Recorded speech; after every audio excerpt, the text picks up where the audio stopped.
Hari ni kat Korea Halal Expo, booth FT join sekali dengan Numom Breast Pumps. Sambil borak dengan founder dia, Puan Nan, ada satu cerita mind-blowing yang buat saya termenung lama. Puan Nan baru balik dari World Expo di Osaka. Ada satu pameran tentang future family in Japan. Kita tahu Jepun sekarang tengah alami krisis kelahiran terburuk dunia. Baby makin jarang nampak, warga emas makin ramai. Tahun lepas saja populasi Jepun susut 1 juta orang. Jadi Expo tu tunjuk misi Jepun.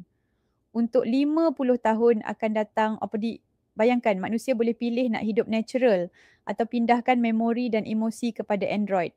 Malah anak kecil pun boleh duplicate jadi Android. Supaya nenek Android boleh bawa cucu Android explore tempat yang manusia real tak mampu pergi dan versi cucu manusia boleh tengok pengalaman tu.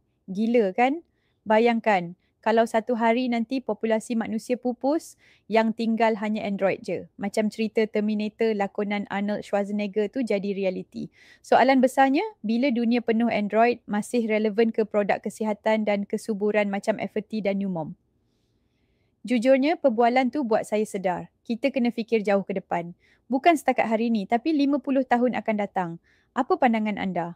Adakah masa depan manusia patut diteruskan dengan teknologi Android atau kita kena kembali jaga asas, keluarga, kesihatan dan kesuburan manusia? Drop komen anda. Saya nak tahu perspektif anda.